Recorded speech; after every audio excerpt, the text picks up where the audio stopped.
The Imaginative Hobbyist presents 'Tis the Season, an original short story written by Max Z.S. Christmas is the most magical time of the year, but at this very moment in Hastings, Minnesota, Malcolm Danielson was having similar feelings towards the holiday that Ebenezer Scrooge felt at the start of A Christmas Carol, and that it was a humbug. He stood outside of the post office dressed as jolly old Saint Nick, repeatedly saying, "Ho, ho, ho! Merry Christmas!" to one and all. You would think more people would be in the giving spirit this holiday, but unfortunately, Malcolm saw few who passed by to stop and make a donation, let alone say Merry Christmas. Maybe the next one, he thought at first. Where is their Christmas spirit, he then thought, and then right now, humbug.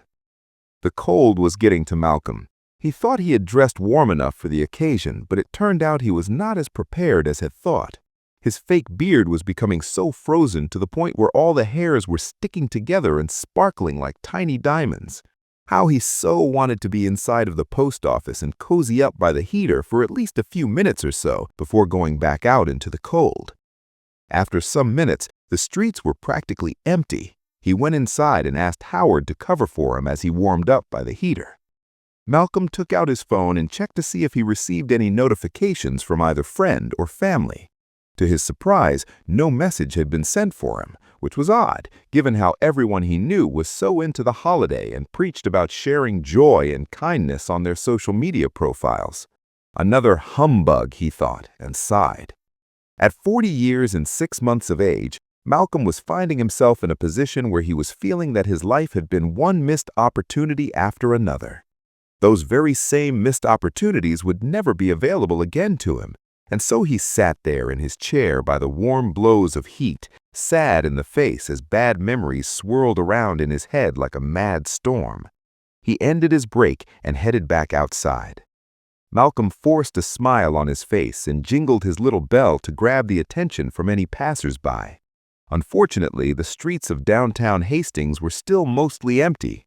After some time, he began to get tired.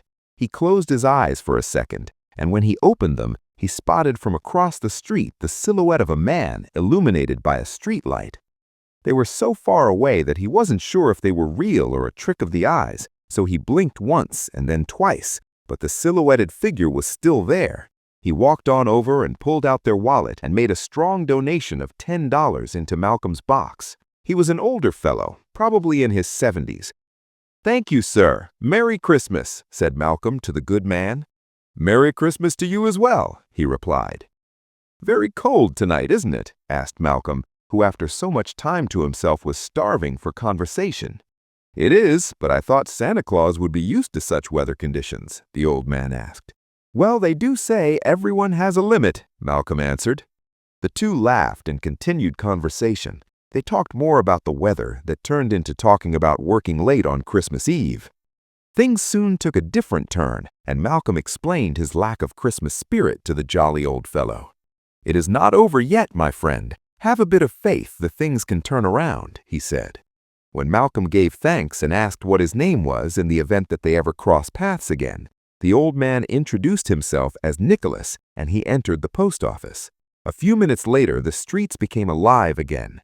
People were traveling to deliver cards and gifts at the post office before it closed for the night.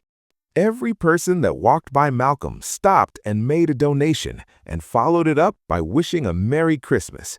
It brought a smile to his face.